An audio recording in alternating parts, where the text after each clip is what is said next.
Welcome back. This is Life Habit Week 2. Let's get started. Before I give you your life habit for the week, I want to take you through Weight Loss 101. I want you to really understand how your body loses weight and how it gains weight. And it's pretty simple. What happens is your body looks at how much food you eat in the form of calories.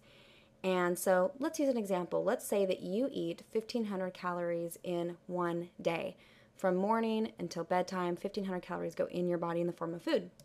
Okay, so what happens next is let's pretend that your body burns 1,500 calories. So when we're moving, when we're exercising, when we're actually just sitting here, you're burning calories 24 hours a day. We just happen to burn more calories when we are more active.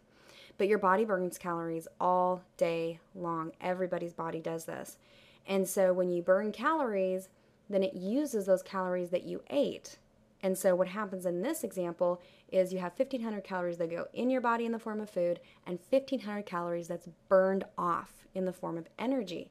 And so when those two are equivalent to each other, 1,500 and 1,500, then that's when we have weight maintenance, which means that your body stays the same. It doesn't lose weight and it doesn't gain weight. It stays exactly the same. But in this example, I'm going to show you something different. Let's say that we still ate the same 1,500 calories, but our body burned more calories for the day.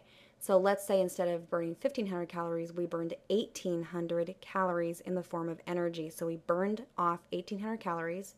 So what happens now is our body is basically in a 300 calorie deficit. So we burned more than we ate. So our body goes, okay, where am I going to get 300 calories for the energy that I need? And that's when it goes into body fat storage, and that's why we have what's called weight loss. Okay, so then moving on to the next example, the opposite example here would be if somebody was to eat 1,500 calories but only burn 1,200 calories. Well, what that means is we have 300 extra calories in our body of food that our body didn't burn off. And because that extra 300 calories is just floating around, it goes to the storage unit, which is in the form of body fat. So that's where we get weight gain. So really, extra body fat is just extra calories that did not get used up or burned up. Okay? So let's move on to your life habit. Keeping in mind your little weight loss lesson there. And we'll move through this. I think you'll find this really fascinating. This life habit is for sure one of the most important of all the Commit to Fit habits. And that's why we wanted to introduce it to you early so you could carry this through the whole program. So what you're going to do is you're going to eat a small meal every 2 to 3 hours. And when we say small meal, what we're talking about here is to have you eat 300 calories every 2 to 3 hours. You're not going to count calories. That's just a total estimate, somewhere around there. But it's about a fist and a half full of food if you want to look at it that way. That's kind of an easier way to look at it. Now on this screen, you might want to pause the video and write this down because these are examples of 200 to 300 calories. We just put this up here so that you could get ideas of basically some different foods to eat, because when you're eating more often, you have to come up with more food to eat. So go ahead and pause the video and write these down.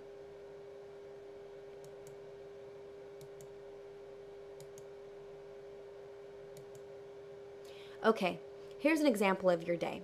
Let's see what this looks like. Let's say that at 7 in the morning you eat your first meal, and then 10 a.m., because that's 3 hours later, you have your second one, and then about noon, maybe between noon and 12:30, you have your third meal, and then 3 p.m. you eat again, 6 p.m. you eat again, and you might eat again at 8 o'clock. Okay, so that's 6 times right there. Now, what we're going to point out here is that for females, this 6th meal is really optional. If you're working out hard, so you have a really hard exercise routine, you're probably going to want that 6th meal. But if you're not working out or you're working out very, very lightly, then you probably don't need that 6th meal. Okay, so I want to point out here that when you're eating your food, your vegetables are quote-unquote free. What that means is they don't count as part of your fist and a half portion size, okay? So if you were going to have chicken breast and a side of rice, maybe a half a cup of rice, and then you had a big salad with it, that salad doesn't count in your portion size or in your calories. Now sauces, on the other hand, you want to you really want to look at that. You want to look at dressings and you want to look at oil and that kind of thing. Now, can you have dressing and olive oil in that? Of course you can, but in very, very minimal amounts because the fat is usually pretty high. Now, if you do dressings, really beware of the fat-free version and actually look at the amount of sugar that's in there, because some of the fat-free versions are really high in sugar, because let's face it, they have to make it taste good somehow. So it's either fat or sugar. So if they take the fat totally out, usually it has a lot of sugar in it. So sometimes if you just pick something light, middle of the road, and do a tablespoon, you'll be fine. Okay.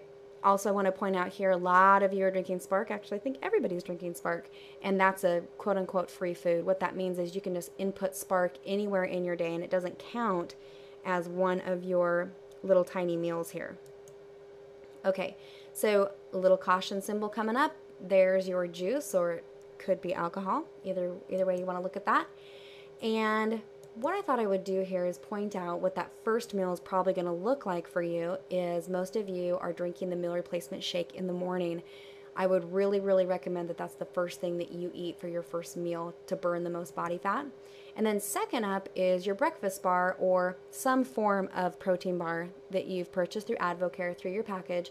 That morning meal, that would be a great way to make sure that you get your 2 meals in. Now, one thing I can tell you is that a lot of times the reason people go a long time without eating is because usually in the morning is when we're active, we're working, we're doing things, and we forget to eat.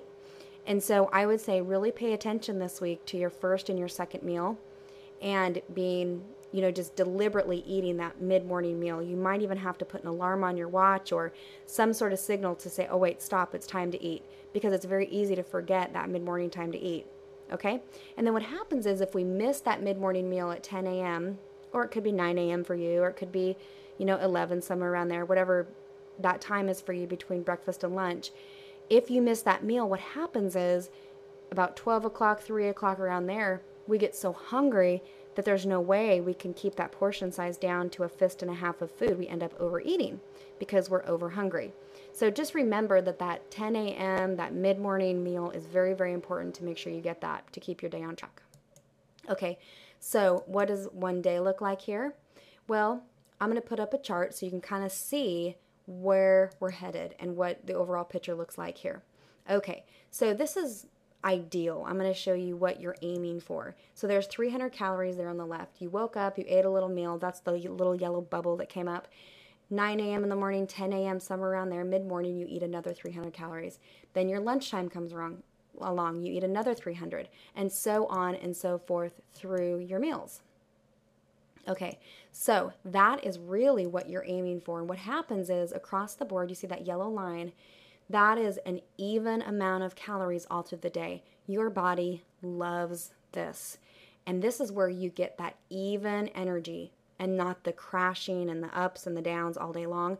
This is also what really controls your appetite very well, is when you get that even flow, because your blood sugar is evened out throughout the day. This is actually how diabetics are supposed to eat as well. Okay, but in the green coming up here, I'm going to show you what's a typical American way to eat. In the morning, we woke up, we didn't have anything to eat, maybe coffee, maybe toast. I don't even really count toast as breakfast because it's not enough. Doesn't have protein in it. And so we just skip that morning breakfast, and at 9 a.m. we eat a little something, maybe, a latte on the way to work or something like that. Has a little bit of milk in it, and so that's a little tiny bit of calories. Actually, if you go and get a frappuccino or something like that, it's not going to be a little bit of calories, it's going to be a lot. But that's a whole nother subject.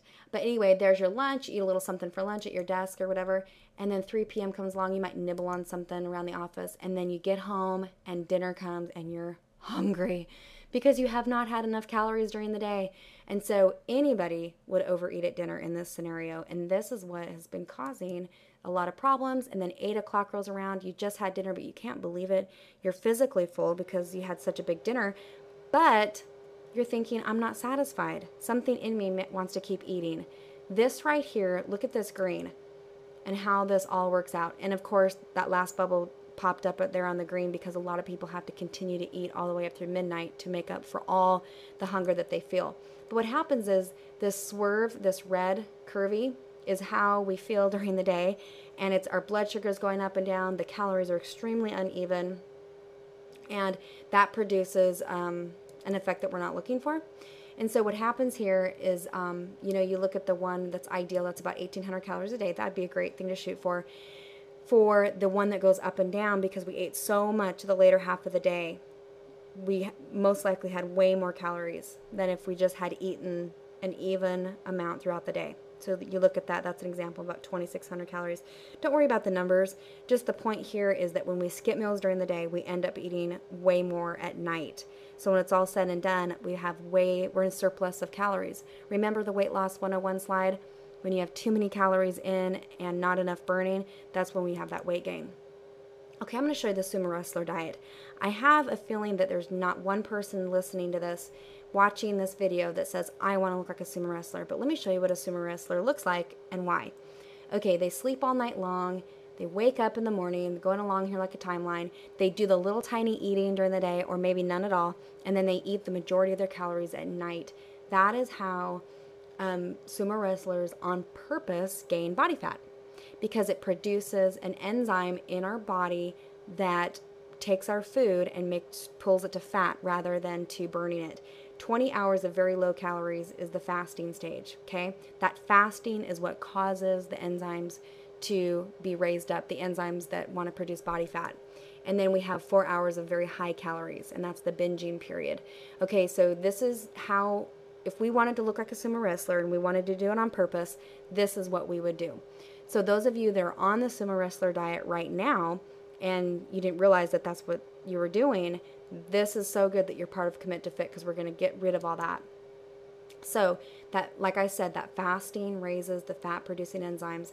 That's what we call the starvation response. And your body says, I am going to take every calorie and I'm going to take it to body fat because you keep doing this long period of fasting to me. Okay, so the starvation response, really interesting.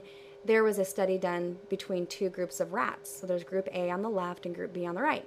And what they did is they took the same amount of food and fed it to each group, okay? So you can see on the left-hand side there's meal 1, 2, 3, 4, 5, and 6. So they had 5 or 6 meals that were in even portion sizes in every single meal. So they took the entire amount of food and split it evenly through those meals.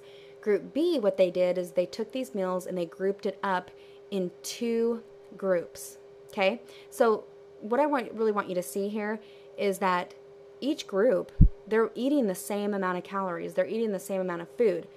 One side is just doing it in smaller portion sizes more often. Group B is doing this in 2 large meals. It's the same amount of calories for the day, okay? What they found after 6 weeks, the fat-producing enzymes doubled in Group B rats. And here's what happened. You see over there on Group B, those rats got bigger. They produced body fat. Well, here's the good news. After taking Group B back, they went back to the 5 or 6 small meals. The fat-producing enzymes went back to normal after 90 days. Okay, and the Group A rats were able to stay lean the whole time. So my point is that you want to take your meals and you want to spread them out into smaller increments. This is really the foundation of life habit number 2. Okay, so how do you keep your metabolism burning high all day? This is a great visual for you. It's the same way you keep a fire burning, okay? So what you're going to be doing here is you're going to be thinking about your body like a fire. And here's these logs coming down. These are actually supposed to be twigs, but they're coming down on the fire and they're keeping the fire all hot and burning. And basically all that means is that your body gets to be hot all day. What happens when you take a big old log and slam it on the fire? Well, and then you don't feed it any more twigs later, the fire goes out. So think of your meals like little twigs on the fire going through the fire all day long to keep it going. So how are we going to make this happen? Well, we need to plan ahead. We need to write out a meal plan for the week. This can be the most challenging because it takes a little bit of time to plan ahead. But this is where it's just really important, because you don't want to wake up in the morning, run out of the house with nothing to eat and then get to work and go, okay, wait, what am I going to eat? Oh gosh, I'm supposed to be eating right now. Well, and you don't want to run to the vending machine because that's going to sabotage our efforts here. So we want to make sure that we plan ahead, get some meals in our mind. Go back to that list that we had a few slides back. Number 2, you want to make a grocery list and stock up on exactly what you need. Feed your family this way too. This is a great way to keep everybody fit and the energy level up. If you're going to work, pack your meals. That'll save you a lot of money too. And then eat within 1 hour of waking up. That first meal, which is your shake, needs to be in your body within an hour of waking up so that you can fit all of your food in. And then plus it'll enhance your fat burning results when you eat that early in the morning. Some people I know get up very early, maybe 4 in the morning, 5 in the morning, and they say, okay, eat at, 9 or 10. That is way too long because you're continuing to fast when you wake up. So you want to break that fast in the morning by eating your shake within an hour of waking up. Okay, and then finally, at first, you might have to eat by the clock to break old habits, especially during the first half of the day. And we talked about that a little bit ago. So here's your point rules. Number 1, eat at least 5 small meals to get your point, okay? And then space your meals 2 to 3 hours apart. And then number 3, eat no more than 1.5 to 2 fifths of food at each meal. So that's how you get your point, okay? Now, you don't get a point if you go longer than 3 hours between meals. So if you wait longer than 3 hours, then you're letting your point go. Number 2, eat sooner than 2 hours after your last meal. So let's say that you eat at 7 in the morning and then again at 8 in the morning.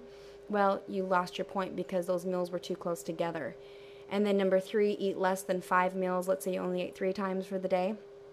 Then you don't get a point. Number 4, if you eat more than 1.5 to 2 fifths full of food, then you're overeating. Now remember, the veggies do not count as part of that serving size. So if you eat 2 fifths of food, you're fine. You get bigger than that, it's going to be a problem and you lose your point. So you might be asking yourself, well, who's going to know if I do this or not? Well, there's no hidden cameras or any, commit to fit cops hanging around waiting for you to do the right thing or the wrong thing. Basically, you give yourself your own points. And you know what? Really, in the end, you're just trying to look better and feel better and get results anyway. So you keep yourself accountable on that. So this might be one that you might want to talk about with your group because it's definitely the most intense habit that we have for Commit to Fit. And you know what? It's also one of the most important. And that's why it came number 2, because it is so, so critical. And you know what? This is going to be so helpful for you in getting your results. I'm excited for you. We'll see you at Life Habit number 3.